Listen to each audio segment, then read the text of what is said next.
Hi, Kimberly, this is a video made for you, and I'm looking at the GBPUSD pair. I'm using, you're looking at the H1 chart, 1 hour chart, but I'm going to add the elements one by one so you can watch which are my charts setups, my settings. So before I add Ichimoku and any other indicator, I must show you how I pick the colors here. So right click, properties, common. I don't want the grid to show, I don't want the volumes to show, but I want the object descriptions to show. Then on colors, I have chosen yellow for grid. You see this yellow line which shows where the price is. Bar up, bar down, bull candle, powder blue, this nice color which makes a nice contrast with black background, and the bear candle is black. Many people do the opposite, but I like to see it black. Okay, these are the main settings, and I have drawn this triangle here, but price looks like it wants to make it broader. Not a problem, not an issue.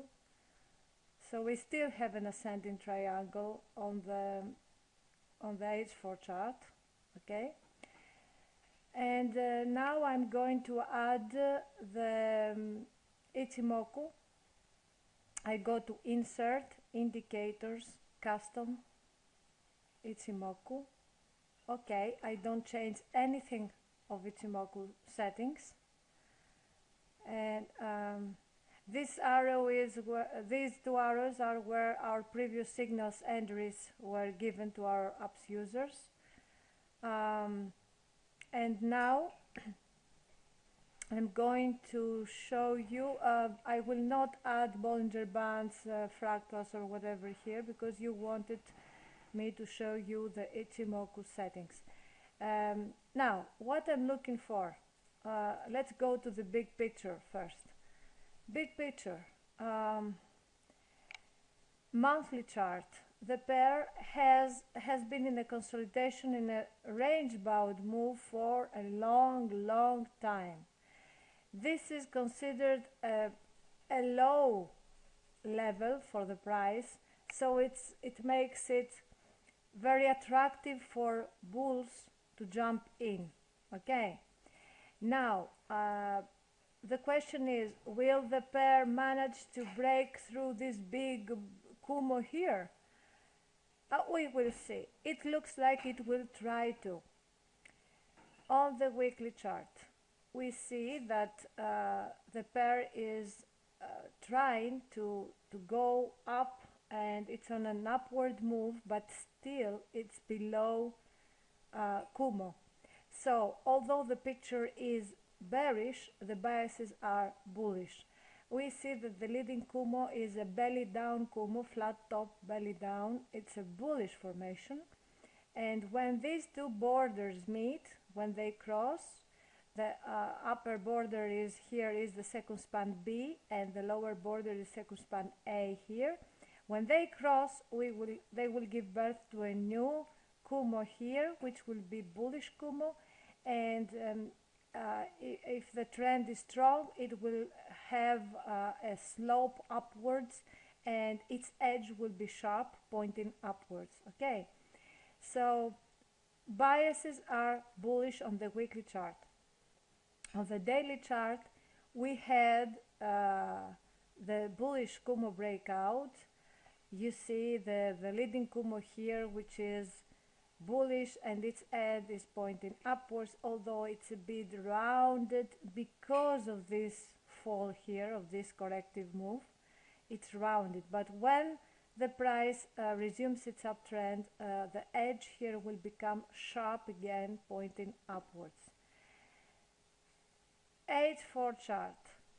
H4 chart shows that we have a bullish picture, but because of this corrective plunge here, Chiku span, the green line, is below past price action, although it remains above the Kumo, it's below past price action. This is not bullish.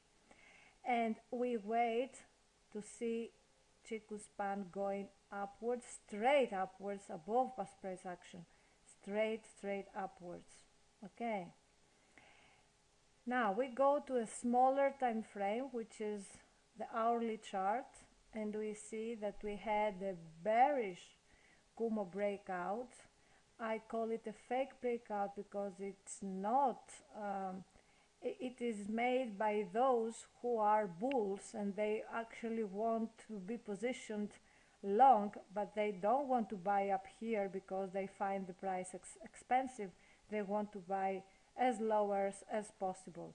And because they move a huge amounts of money, they need liquidity, and to find the liquidity they require, they must kill some small investors. So they want to create the conditions for their long entry orders to be filled.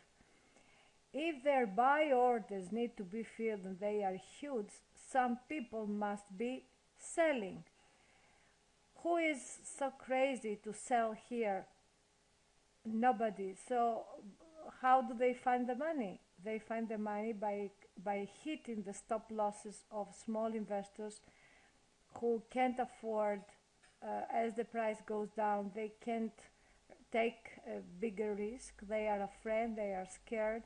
Their stop losses are hit. So a stop loss in the long position is a sell order. So these are the small investors who sell for the big players to buy. And once they get positioned, they will push the price high. So how do we pick our entry? We definitely don't enter long now because we see this bearish picture here. It's very bearish for now. We see that we had the bearish Kumo breakout. We see Chiku span going straight down. Definitely bearish. We stay out and wait. M30, definitely bearish. We stay out and wait. M50, 15, definitely bearish. We stay out. And the same M5. You see how sharp and pointing downwards is the edge of the leading Kumo. Okay, so we wait for a reversal on the M1 chart. We wait for a bullish Kumo breakout on the M1 chart. Once this bullish Kumo breakout happens here, let me insert an arrow. When we see the price going somewhere up here, then we go to we don't enter yet, we go to M5 chart and we wait to see if the price is high enough for a bullish breakout on M5 chart, which is not. It should be somewhere here. Okay, if price goes up and breaks through, it should be somewhere here for a bullish breakout on the M5 chart. Okay, then we wait to see a bullish breakout on the M15 chart. So maybe if our price is somewhere here, yes, we may have a bullish breakout. Then it means that we had a bullish breakout. Okay, then we go on the M30 chart and do we make sure that we have a bullish breakout, Kumo breakout here too. And on the H1 chart, we make sure that the reversal is so strong that it's almost close to having to give in a bullish breakout. Maybe it's not a bullish breakout yet, but it may be ready to jump out of the Kumo from the other side of the Kumo. Okay, so this is the process we follow. We watch when things change on M1 chart, then we go to M5 to make sure that they change. We go to M15 to make sure that they have changed. M30 to make sure that they have changed, H1 to make sure that there is a Kumo breakout here or is about to happen, H4 remains bullish and daily remains bullish. So once we see M1, M5, M15, M30 and H1 100% bullish, we enter long. Now let's see how much is this correction in terms of let me take my lines, let me delete them, and let me see how much is this corrective move in terms of Fibonacci ratios. So the move started from point 0, the correction, and goes down. So it's at the 61.8, what a coincidence, okay, of this big uptrend, this big upward wave. Logically, it may stop here. There is a possibility it may go even down to 75, but it's a slim possibility. The highest possibilities are for 50%, for 50 Fibonacci. Second best is 61.8, and then go all the others. Okay, so we wait for this correction to happen. We see that it happens on the hourly chart. Okay, let's go to our M30. You see these big bullish candlesticks, they confirm what I told you before, that this was a fake breakout by people who are actually buyers, not sellers. Okay, M15, there is an effort for a reversal. M5, an effort for a reversal. Oh, M1, you see, M1 is approaching, is trying to make a bullish Kumo breakout. Once we have this first step done